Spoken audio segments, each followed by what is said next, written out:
Olá, tudo bem com vocês? Pessoal, eu estou aqui com um convidado muito especial. É o escritor, professor e escritor Tenório Teles, e nós vamos conversar sobre o Barroco. Tudo bem com você, professor Tenório? Tudo bem. Faça a sua apresentação, eu já fiz uma introdução, mas você pode falar um pouco mais de você. Bem, eu sou professor de literatura já há muitos anos, eu também escrevo, não é? Atualmente sou vice-presidente da Academia Amazonense de Letras, sou formado em Letras pela Universidade do Amazonas, em Direito também, sou atualmente o coordenador editorial da Livraria Editora Valer e sou principalmente professor. Vale também dizer que eu sou do interior, nasci no Rio Purus, no Paraná do Santo Tomé. Professor Tenório, a minha primeira pergunta para ti é a seguinte: você pode situar historicamente o Barroco para nós, por favor? Sim, vamos então falar. Em primeiro lugar, é preciso entender o que representou o Barroco para a literatura universal. Vocês sabem que a literatura ela deve ser estudada dentro do contexto da própria história. Você não tem como explicar o movimento literário sem situá-lo historicamente. Então existem alguns fatos que foram fundamentais para que o Barroco surgisse. A primeira coisa relevante com relação a essa questão do Barroco é nós sabermos que nós tivemos na história da cultura ocidental um período que se convencionou chamar de Idade Média, que começa em 476 e vai se encerrar em 1453, com a tomada de Constantinopla pelos turcos. Então esse período foi muito importante. Esse período, portanto, de mais de 1000 anos, 473 até 1453, é o período da Idade Média. A Idade Média ela teve várias características, mas algumas são fundamentais. A primeira coisa importante em relação à Idade Média é você saber que foi um período de hegemonia da Igreja. A Igreja Católica exerceu nesse período uma hegemonia, um domínio muito grande. As ideias, as concepções, a cultura, as artes, os valores eram determinados, portanto, pelos conceitos da Igreja Católica. Tanto é assim que a ideia, vamos dizer em termos de cultura, a ideia predominante estava baseada no teocentrismo. Teo quer dizer Deus, centrismo, centro. Não, Deus é o centro. Então o teocentrismo é um traço fundamental da Idade Média. Tudo estava voltado para Deus e todas as explicações para a vida, para os anseios humanos, para as angústias, para as tragédias, tudo que acontecia tinha essa explicação, portanto, religiosa. Estava voltada para essa perspectiva de Deus. A segunda coisa também relevante para se entender esse período é a ideia que está relacionada com o entendimento de que o centro do universo não é o Sol, como se descobriu depois. O centro do universo é exatamente a Terra. Então nós temos o geocentrismo, que é uma ideia que vem ainda lá dos tempos gregos, do Ptolomeu, que formulou essa percepção, esse entendimento de que a Terra era o centro do universo. Então os outros planetas girariam em torno da Terra. Muito bem. Com o advento do Renascimento, houve um questionamento dessas ideias. Copérnico, Giordano Bruno, Galilei questionaram essa concepção geocêntrica e disseram que não era a Terra o centro era o Sol e que os outros planetas giravam em torno do Sol. Então, na Idade Média era o geocentrismo. Então nós temos o teocentrismo, o geocentrismo, tá certo? Que são ideias, portanto, que vão fundar as concepções ou a concepção medieval. No século XIV começaram a surgir ideias novas, ideias baseadas na razão, numa tentativa de entendimento da sociedade, o homem como o centro, o antropocentrismo, questionando o teocentrismo e, sobretudo, a valorização dos valores clássicos da cultura grega e da cultura romana. A cultura grega estava toda baseada na ideia da razão. O homem ele era capaz de explicar o mundo pela razão e não por Deus. A outra coisa que vai surgir com essa cultura humanista no século XIV, o humanismo vem de homem, portanto o homem é o centro. Então vai se estabelecer no lugar do teocentrismo da Idade Média uma outra concepção que vai se chamar de antropocentrismo. Antropo, homem, centrismo, o homem é o centro. O desdobramento imediato do humanismo foi o Renascimento. Tá certo? O que foi o Renascimento? A palavra renascimento tem relação com renascer.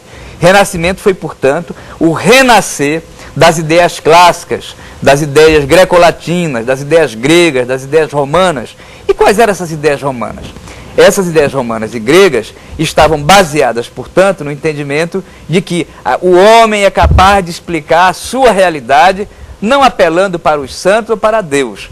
O homem é capaz de explicar a sua realidade, explicar o mundo, os seus sentimentos, as suas dúvidas, pela razão, pelo entendimento, pela sua capacidade de pensar. Isso, portanto, representou um choque para as ideias medievais, um choque para as concepções medievais. E como consequência imediata dessa realidade é que vamos ter o surgimento do Barroco. O que foi o Barroco, afinal de contas? O Barroco foi um movimento que surgiu do entrechoque das ideias medievais com as ideias renascentistas. Professor, e qual a relação do Barroco com o Renascimento e o que representou o Renascimento para a cultura ocidental? Olha, o Barroco, veja só, a relação que se estabelece entre o Renascimento e o Barroco é uma relação de contradição, tá certo? Porque, de alguma maneira, o Barroco se opõe ao Renascimento e tenta se conciliar ou estabelecer uma conexão com o Renascimento. Porque qual é o problema? Você sabe, Dinaci, que as ideias, elas ficam na gente. Você não se liberta fácil daquilo que você assimila, daqueles conceitos que você assimila. Não é? Imagine, a humanidade passou mais de 1000 anos sob o domínio do período medieval, sob o domínio da igreja. Então aquelas ideias que eram defendidas pela igreja, elas ficaram muito arraigadas na consciência do homem, do ser humano. Não é? Mesmo nos séculos posteriores ao fim da Idade Média. Mesmo com as descobertas científicas. Mesmo com as descobertas científicas, essas coisas permaneceram. Porque, infelizmente, o acesso a esse conhecimento naquele período era muito limitado. Quem era que tinha acesso à ciência? Eram aqueles setores da sociedade mais esclarecidos e que tinham mais condições. Então, os poetas, os escritores do Barroco, eles viviam um drama. Eles ainda eram influenciados pelas ideias remanescentes da Idade Média, mas eles assumiam e concordavam e eram obrigados a aceitar as conquistas do Renascimento, no que diz respeito ao avanço da ciência, ao avanço das tecnologias, ao avanço da cultura, né? E principalmente algumas verdades que se tornaram irrefutáveis. Dava para você negar a razão humana como um meio para se adquirir o conhecimento? Não dá. Porque o ser humano tem inteligência. Para finalizar, professor Tenório, eu gostaria que você falasse para nós qual o significado de Antônio Vieira para o Barroco, tanto o Barroco em Portugal quanto o Barroco no Brasil. Olha, as ideias barrocas, elas vão ser muito assemelhadas na Europa, em Portugal e no Brasil, porque o Barroco foi um movimento, foi um período da cultura que teve ideias muito genéricas. E nesse período você não vai ter particularidades, como você vai observar depois na literatura brasileira. Na época do romantismo, o romantismo foi um movimento universal, mas no Brasil ele teve características particulares.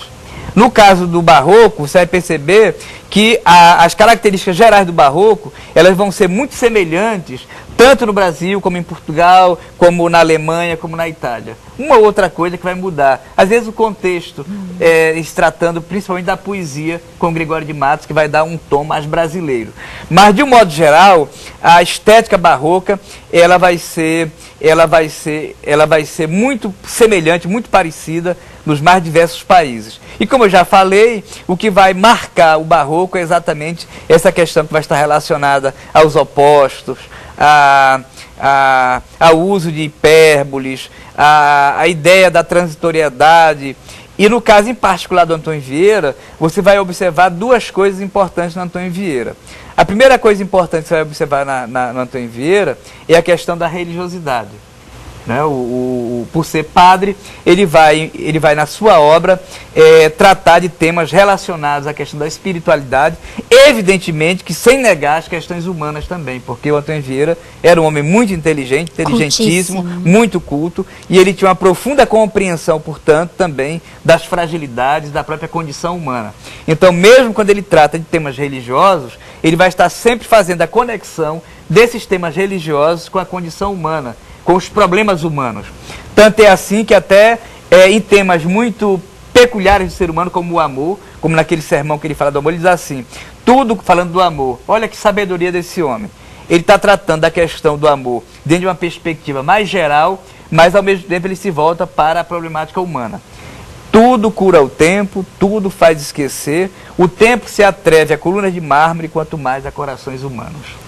Como naquela época o Brasil pertencia a Portugal, e ele era de origem, tinha toda essa relação com a cultura portuguesa, ele é estudado na literatura brasileira e na literatura portuguesa. Por isso, Antônio Vieira é um patrimônio da língua portuguesa.